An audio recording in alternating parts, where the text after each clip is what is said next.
Bismillahirrahmanirrahim. Assalamu alaikum. Welcome to NEWSROOM. I'm your host, Khalid. But today is the 15th of December 2022. Just 15 days left before the year comes to an end. But we've got lots to discuss with you. And without further ado, these are the stories that will be under discussion. Our first story will be Foreign Minister Bilawal Bhutto Zardari Sahab, who has urged the United Nations Security Council to implement the resolutions on the Kashmir issue and deliver on its commitment to peace in the region and prove that multilateralism can succeed. He has also rejected the United States listing of his country as a state of particular concern over religious freedom, wondering why has India escaped the list. This is going to be our first story. Our second story, ladies and gentlemen, concerns a soldier and a civilian who have been martyred in a suicide blast in North Waziristan's Miran Shah.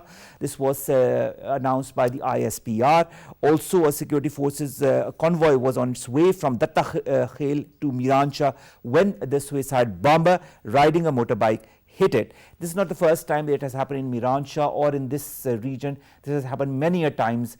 The security situation and the infiltration of terrorist outfits from across the border is of particular concern. This is going to be our second segment. Our third story, ladies and gentlemen, concerns climate change that, as per a report, will accelerate humanitarian crises across the world next year, that is in 2023, adding to the issues created by armed conflicts and economic downturns. This is a study that has been made by the NGO International Rescue Committee. And finally, ladies and gentlemen, we are going to talk about the Army Chief and the Centcom Chief, who have discussed regional security situation. A US delegation will also visit Torkham border today. The Centcom Chief acknowledged Pakistan's role as far as regional peace is concerned and also discussed regional peace with the Pakistani Army Chief. This is going to be our last story. Let's begin without further ado with our first segment, and that concerns the two statements made by Foreign Minister Bilawal Bhutto Zardari Sahab in the United States of America concerning Indian illegally occupied Jammu and Kashmir and labeling Pakistan as a country of concern when India has escaped the list. More in the following report.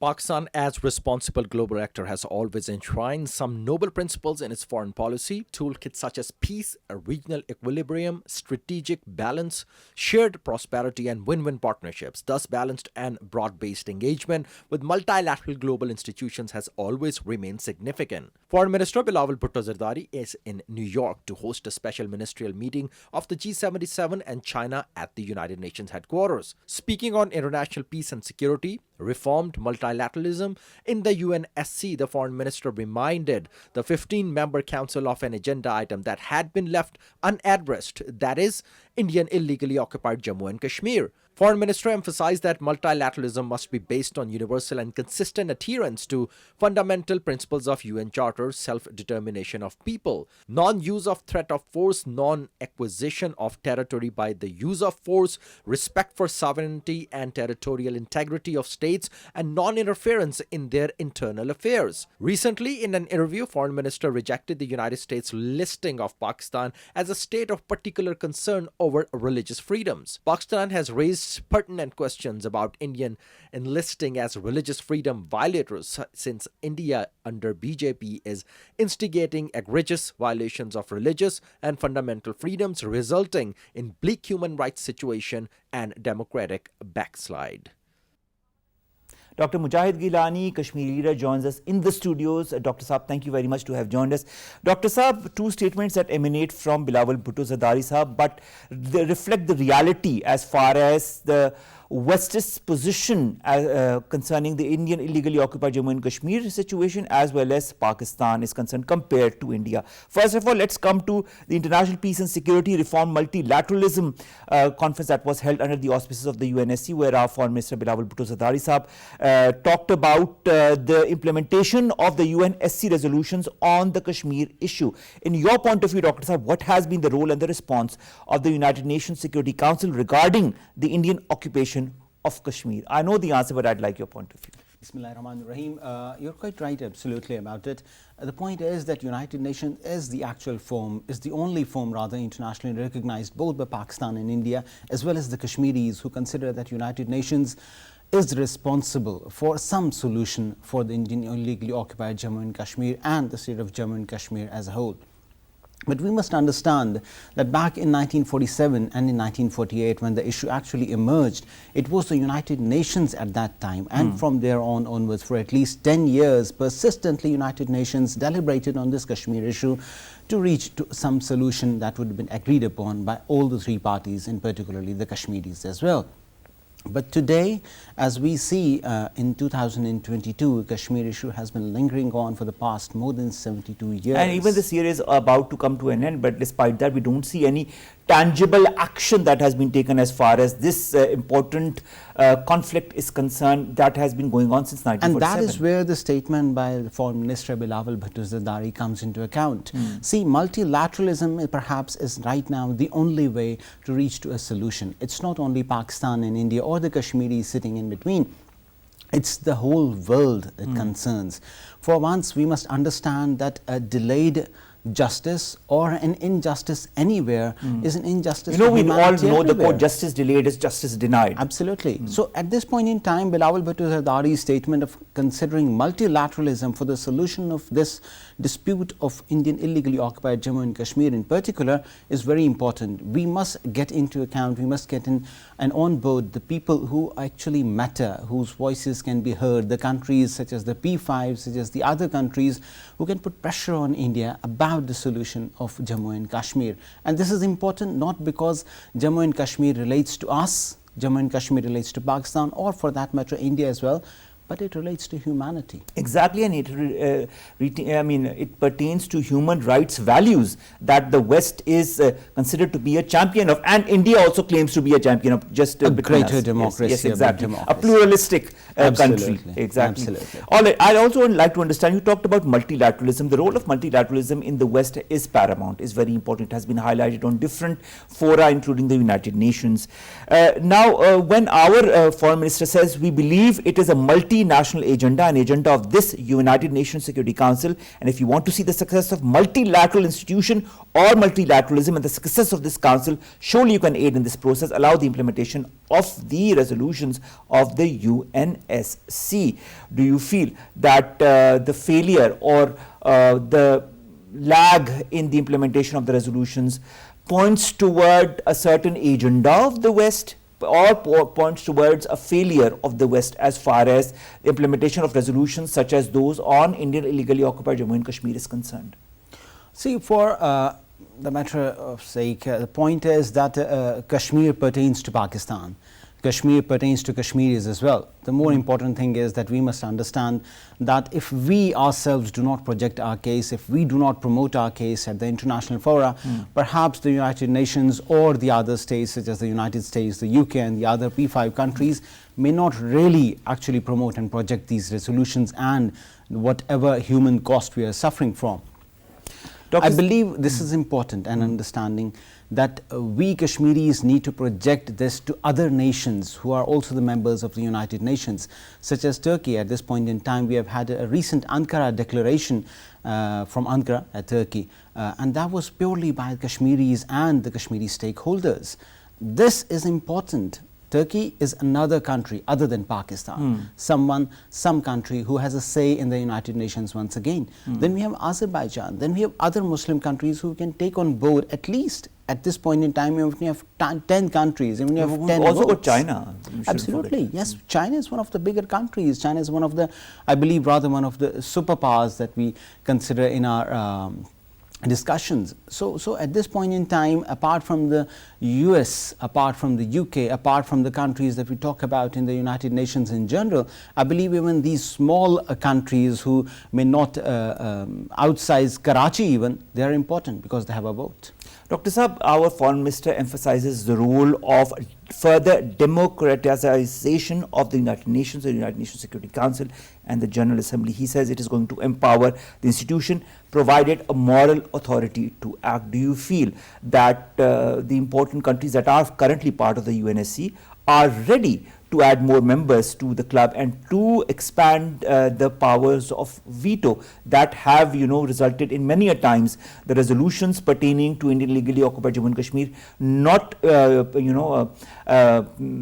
going to some form of action against India? Unfortunately, we have seen that India has attempted to become one of the veto powers in the UNSC as well. But to be really honest, we have seen double standards of West, of the United Nations countries as far as this is concerned. Although India has failed to attain this power of veto, but India's statement, India's stance, India's principles are considered and welcomed in the Western areas. As far as Pakistan is concerned, our stance for Kashmir, the Kashmiri stance for Kashmir, and in fact both these stances together are in covenants. But the point is that unfortunately the stories of Kashmiris, whatever Pakistan tries to say, falls on deaf ears. At this point in time, once again, we must understand that United Nations need to play an impartial and unbiased role. For if it doesn't, the people of Palestine, the people of Indian illegally occupied Jammu and Kashmir, the people of Burma, Syria and other Muslim countries have the right to resort to any kind of resistance which the Western world fears of. Because, you know, on the one hand we see all these atrocities and no tangible action being taken, on the other hand we see the Ukraine-Russia crisis and all the actions that are being taken by the countries in the West. Our Foreign Minister also points out that the Security Council has the primary responsibility to maintain international peace and security. Do you feel that the UNSC is fulfilling this responsibility when it concerns the Indian hegemonic designs in the region against Pakistan and in Indian illegally occupied Jammu and Kashmir? See, the paradox is that we have been hearing statements. I like the word paradox, Dr. Saab. We have been hearing statements from Indian Home Minister Amit Shah, from Ajit Doval, all these that we need to extend the borders of India. We need to go for what they call as the Akhand Bharat or Akhand Hindustan. And they have literally just 2 months back and just a week back even, we have heard statements that Azad Jammu and Kashmir is actually Pakistan occupied Kashmir. And this is part Not of the first India. time, many a times they have said it, the Many statements times, have but emanated. at this point in time, getting the statement from the GOC North, the one who is actually oppressing Kashmiris in Kashmir, it's unfortunately become a statement that we now are hearing every month. And what we see is that the United Nations or the so-called powers who are against wars, who are against all these atrocities, and they are the emblem holders of peace, no statement comes out from them. I'd like to understand something from you, Dr. Saab. On some occasions, India says the issue of illegally occupied Jammu and Kashmir is a multilateral issue. Then it says it's a bilateral issue. Then it says it's an internal issue of India. Which version should we believe? As far as India's point of view is concerned? I believe we really do not need to be concerned about India's point of view, because India's point of view as a Kashmiri does not matter to me. Okay. What matters to me is my own very point of view and the point of view of the people who are advocating my case. In this matter, it's Pakistan and it's other countries such as Turkey or Azerbaijan or Malaysia, for example. But we need to understand that the Kashmiri point of view is the point of view that needs to come up, because it's the Kashmiri who is the suffering on ground. It's the Kashmiri who is giving his life, who is giving his wealth, who is giving his own sons and daughters on the road, in the struggle. So for once, India's point of view, India's stance needs to be condoned over, needs to be ignored, and the world needs to listen to what the Kashmiris have to say. Now, coming to Kashmiris and also relating that to multilateralism and highlighting of the issue of multilateralism by Bilawal Bhutto Zardari Sahab, how important is multilateralism in order to find some kind of solution to issues such as that of illegally occupied Jammu and Kashmir? See, when you see that this solution to this issue has been pending for over more than past 70 years, we need to understand that we need to approach other countries, other nations who are more interested in the solution to this issue or dispute of Jammu and Kashmir. Once again, I will reiterate the Ankara Declaration that was recently made out public, that was held in Turkey once, and whatever was stated in that Ankara Declaration could possibly pave ways for the solution to this issue. Because at one point in time it also states about the United Nations resolutions, and on the other it also states that a delayed justice or an injustice is occurring in the Indian illegally occupied Jammu and Kashmir. So for once, multilateralism comes into account wherever we see obstinacy. And we know and we are sure that India is quite obstinate in going towards the solution of Indian illegally occupied Jammu and Kashmir, and unfortunately talks about the area that has already been liberated. Not only liberated, the people are living in peace. So the dispute, the whole state of Jammu and Kashmir, unfortunately is subjected to Indians' obstinacy. Even right now, at this point in time, we know and understand. Just last month, in the cross-border shelling, India had martyred several Kashmiris in the Azad Jammu and Kashmir region of Kashmir. And in the Indian illegally occupied Jammu and Kashmir, we now see that India is demolishing the houses of those people who are part of the resistance struggle. Just take, for example, Ashik Negru. This is the story of Jammu and Kashmir. But at the same time, we also know of Afreen Fatima, who lives in India, is a Muslim, talks about Muslim rights, and her house gets demolished. This is what India is at this point in time. So you can't be a journalist talking about the rights of the people in Indian illegally occupied Jammu and Kashmir. You can't be a human rights defender talking about that. You can talk of everything else, but not about Muslims, or else you are persecuted one way or the other. You cannot be a Kashmiri and obtain different prizes internationally, like the Pulitzer Prize, and not be allowed to leave the country because you are championing the rights of Kashmiris.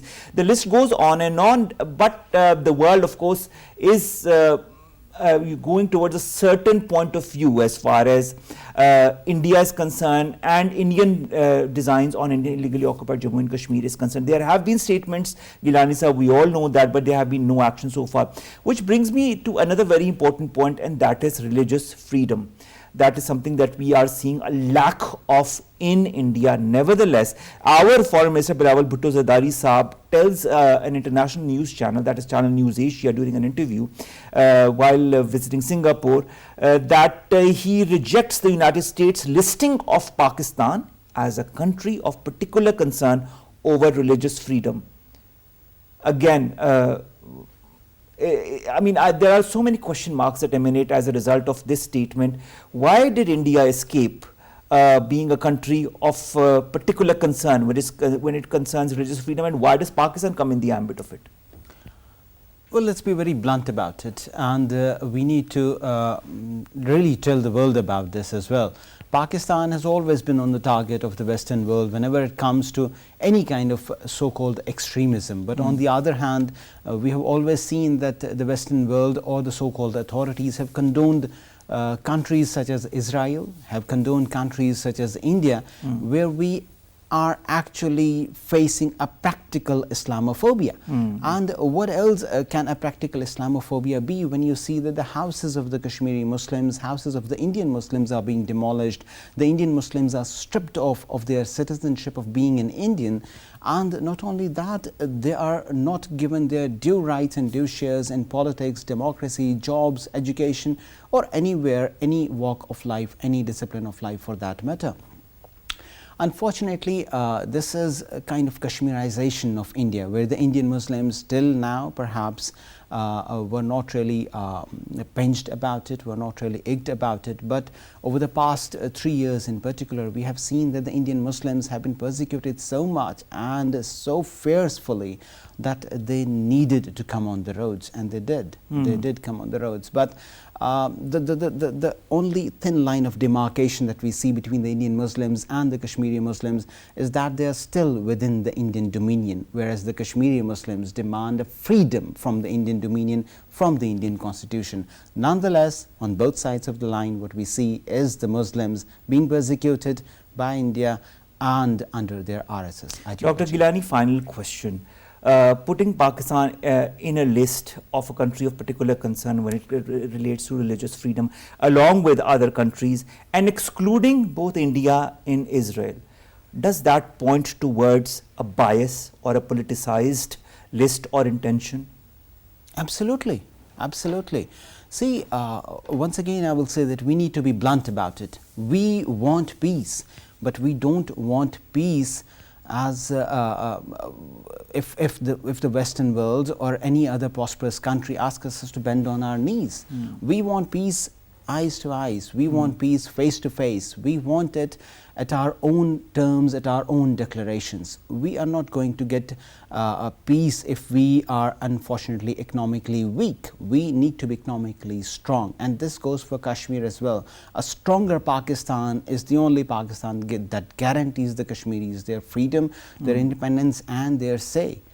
Unfortunately, the Western world has always been targeting Pakistan to whatever it comes. There is a certain bias, and we need to admit it as well, But the fact remains that Pakistan needs to highlight this bias as well, and highlight this to all the countries who are putting Pakistan in such a under such a bias, and make them understand that it's countries such as India that need to be put under such this. It is countries such as India that need to be put under the FATF for religious terrorism and other forms of terrorism. Pakistan was kept under the restrictions by FATF as well, and unfortunately what we know is that we have RSS in India, we have Vishwa Hindu Parishad, we have other parties, other organizations who are working undercover but are actually the fascist and the religious extremist parties. Well, we can, Dr. Saab, only highlight it as much as we can and side with our Kashmiri brethren politically, morally, diplomatically as much as we can, and highlight it on the different fora. That is what we are doing. Thank you so very much, Dr. Mujahid Gillani, Sab Kashmiri leader, to have joined us, to have talked about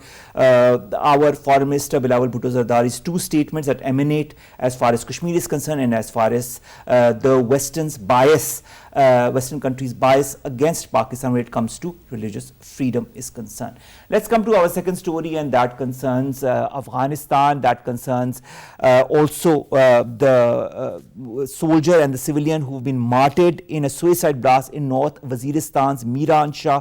This was stated by the ISPR. This is a spate of incidents that have been happening from across the border, from Afghanistan, with terrorist elements who are behind it. Why is it happening? Who's behind it? What needs to be done? More in the following report. Matchless sacrifices in combating scourge of terrorism of sake of regional and global peace and stability. The fight against terrorism continues as terror threat is rearing its head again in certain areas of Pakistan. One soldier and civilian were martyred in yesterday's suicide blast in North Waziristan's district's Miran Shah area. According to ISPR, 9 innocent civilians were also injured in the incident. Prime Minister Shehbaz Sharif has strongly denounced the suicide blast in Miran Shah area of North Waziristan. In a statement, Prime Minister expressed grief and sorrow over martyrdom of one security personnel and a civilian in the incident, and emphasized that those carrying out suicide attacks on Muslims cannot be Muslims. Interior Minister Rana Sanaullah also condemned the incident and expressed grief over the loss of life. The Interior Minister expressed concern regarding the provincial government over deteriorating situation of peace in Khyber Pakhtunkhwa and vowed action against terrorists. The people and security forces of Pakistan have rendered immense sacrifices for the elimination of terrorism and are still committed to punish these criminals for spilling the blood of Pakistani people. Pakistan's security forces are fully capable of eliminating militants, and the attempt to take over Pakistani nation through terrorism will not reach its goal today or tomorrow. Now, as far as this incident is concerned, one soldier and a civilian were martyred in the suicide blast that happened yesterday in North Waziristan's Miran Shah area. This was announced by the ISPR. Also, convoy of security forces was on its way from Datta Khel to Miran Shah when this suicide bomber who was riding a motorbike hit it. 3 civilians, 14 others, including 9 security personnel, were injured in the attack. Then, of course, there were certain statements that were made by the ISPR as well. But it's not the first time. If you just look at a couple of days back, on the 11th of December, 6 people were martyred and 17 injured in Chaman as the Afghan border forces opened unprovoked, indiscriminate firing on civilians. This was also stated by the ISPR. There is a certain increase in terror attacks from across the border into Pakistani territory from terror outfits, and the main objective is to destabilize the region and to destabilize Pakistan. This is not the first time that Pakistan has seen the brunt of terror elements wreaking havoc in Pakistan. We all remember what happened at the Army Public School, after which the National Action Plan was devised. And we also remember the 2 very important wars that were waged against the terror elements, as a result of which tens of thousands of civilians and army personnel were martyred, lost their lives in this fight against such terror elements. And now these same terror elements are wreaking their heads again in one form or the other.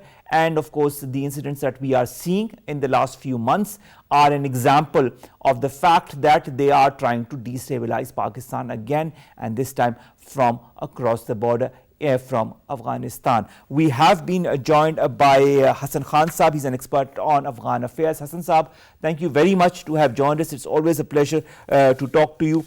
When it comes to Afghanistan and of course these attacks that have been happening on a more or less regular interval, I would like to refer to what Interior Minister Rana Sanaullah Saab said. He said, he talked about the deteriorating law and order situation. He said it does not concern the provincial government at all, and why aren't they recognizing the urgency of the situation? Do you feel that the Khyber Pakhtunkhwa government hasn't done enough to contain such elements? Thank you very much, but I think as for the cross-border attacks are concerned, or the terrorist activities from across the border in Afghanistan is concerned, I think it's hardly the provincial government's capacity to manage it. So definitely, the border security forces the border is managed by the federal government. So definitely, yes, inside the Khyber Pakhtunkhwa province, definitely there are more activities, terrorist activities, especially in the southern districts like Banu, like Lucky Marwat and Waziristan, etc., Tonk, etc. And here, the presence of militant is increased. It has phenomenally increased, and I have talked to a number of locals who have come from Waziristan or from these districts. They say that the militants are roaming free in the streets, and they have just they just walk in the park for them, especially in the suburban areas of these districts. So I think it needs concerted efforts, coordinated efforts. Both the provincial government and the federal government, they have to sit together and chart out a plan for security. Unfortunately, at the moment, the federal government is accusing the provincial government, and the provincial government is accusing the federal government. And unfortunately, the people are suffering. The terrorists are increasing their footprints in the settled districts. They are getting closer on Peshawar and other the central districts also. So I think instead of for Rana Sanaullah, Interior Minister, I think instead of blaming the provincial government or putting all the responsibilities on the provincial government, it is his responsibility to sit with the provincial government, provincial authorities, especially with the police. But as for I think managing the militant activities or the terrorist activities in the past too, it was the federal services, especially the security services, the military, who managed these things, and it needs especially intelligence operations. So intelligence operations, the provincial government does not have that capacity to have that intelligence operators which the federal government have. So I think instead of blaming each other, it is a matter of Pakistan. It is a matter of state of Pakistan. So both the provincial authorities and the federal authorities have the responsibility, and to share it, they have to sit together and to manage it. Otherwise, unfortunately, if Peshawar burns, Islamabad can't be secured, or Lahore and Karachi can't be secured. It's not just blaming that it is Peshawar, it is across the Indus. I think when the fire is there across the Indus, so it will hardly take a time to cross the Indus on this side of Pakistan. So my point is that the federal service, especially the security operators, the federal government and the provincial authorities, especially the intelligence agencies, they have to be vigilant. The terrorists are sleepwalking into Pakistan. They are gradually increasing their footprints. And unfortunately, as far as the federal government is concerned, it is least concerned about. Look at Afghan Taliban. They have attacked on the Chaman border a few days back, and they apologize. The defense minister on the floor of the House said that Afghan authorities apologize for crossing the border or for firing across the border. But today they again fire across the border and injured a number of people. So I think it's not only Khyber Pakhtunkhwa, it is Balochistan. Day before yesterday, I was having a meeting with a very senior officer of Balochistan government, and he confided that the security situation in the province has deteriorated. He didn't say that it is deteriorating. He said that it has deteriorated a lot, and hardly there is a place. He said that he told me, he was from Islamabad, that they have shifted their families back to Lahore or to Islamabad. No officer is keeping his families in Quetta. The reason is they know the situation has gone from bad to worse. So I think it's the time for the government of Pakistan, whether it is the provincial government, whether it is the federal government, whether the security operators or the intelligence operators, they have to set together, chart out a plan, because the militants are the common enemies. It doesn't mean that they are the enemies of the people of Khyber Pakhtunkhwa and they will not say anything to the people of Punjab or Islamabad. So they are coming and they are increasing their footprints. And today, if they are in Peshawar, so it will take hours for them to reach Islamabad. But Hassan, I'd like to understand something. Why is Afghanistan being used as a launch pad for terror activities against Pakistan? The Afghan Taliban, you remember well, we've talked about this as well in the past. Mr. Muttaqi had given his statement that he is not going to let any outfit use the Afghan soil against the neighboring countries. But we see exactly that happening. You talked about Chaman, I'm talking about Miran Shah as well. Why is this happening? Why and how are terror outfits using Afghanistan as a launch pad against Pakistan? I think it's a very tricky situation. During the last 1 or 2 weeks, I have talked to a number of Afghan political leaders and former government officers and Afghan experts. I think what they say or what they believe is that Afghan Taliban are using these tactics, keeping the border with Pakistan boiling, just to exploit the sentiments of ordinary Afghan inside Afghanistan, and especially those who are very much active on the social media. Because when there are such activities on the Pak-Afghan borders, when the Afghan security forces are engaged with the Pakistani forces or with the people of Pakistan, so that is the hot topic for the entire Afghan social media and conventional media. And two, they are trying to, in a way, punish Pakistan for not accepting the Taliban regime. They say that, yes, Pakistan has sided with the international community, but Pakistan has a special position for the Afghans. If Pakistan believe, and as the people say, that Taliban are being brought by Pakistan, being raised by Pakistan, financed by Pakistan, trained by Pakistan against Afghan government or the international forces in the past, if the ordinary people believe, so Taliban say that no, that's not a position. They say our policy vis-a-vis Pakistan is the same as was of the previous government. And they say that if Pakistan want to talk us and want a special mechanism, for that Pakistan need to accept us. Only then we will sit with Pakistan and chart out a mechanism how to handle the border issues, how to handle the other issues. So Afghan Taliban, in a way, they are exploiting the Pakistan's weakness. At the moment, Pakistan is in a total catch-22 situation. Whether it want to disengage with Taliban, I think that is not a feasible option. If it want to keep engaged with Afghan Taliban are getting more bold, and they will, and I think they will try to tease further the Pakistan. And so the TTP, first, they don't accept this fact that TTP is in Afghanistan. They say it is, when a few weeks back, or 2 or 3 weeks back, when Bilawal Bhutto Zardari in an interview with Al Jazeera television, he given this option that Pakistan is ready to engage with the Afghan Taliban or the Kabul government to face the challenge of terrorism, including the TTP. So what was the statement of the government of the Kabul, Afghan Amarat Islami? They said that, look, this is not our issue. Terrorism or the TTP is not the Afghan issue. It is the Pakistan's internal problem. But Hassan, that is where I'd like to understand your point of view. Why is then Afghanistan harboring elements from the TTP? Why is it harboring elements from the ISKP? Why? I mean, this is what I would like to understand. You understand Afghanistan much better than I do. I'd like your point of view on that. I think there are, there was a statement from the State Department also a few days back, Net price. Maybe there are two options. One, Taliban are not willing to act against the TTP, to act against the Islamic movement of Uzbekistan, Why? to act against the Why? Taliban. Two, either they don't have the capacity to do that. The reason is that, look, TTP and TTA are the same. There is no difference between the TTP elements and the TTA, Afghan Taliban.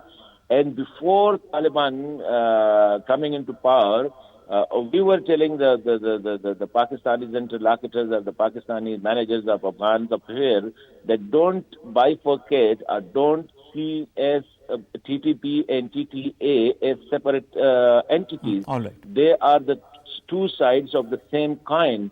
So for Taliban, when the TTP people are in Afghanistan, they are Afghan Taliban, and they are the same people for them.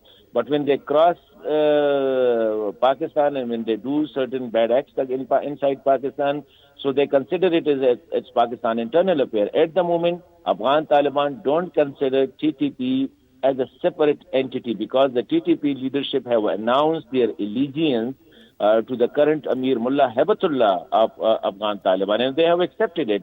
You will never see a statement from Afghan Taliban condemning or criticizing those elements who are committing terrorist activities in Pakistan. They never did that, and they never. And sometime when there was a border attack of the TTP, they attacked security forces inside in Bajawar from across the corner. So Taliban gave it a face saving, saying that basically it was the Pakistani security forces who fired first, and then it was a crossfire.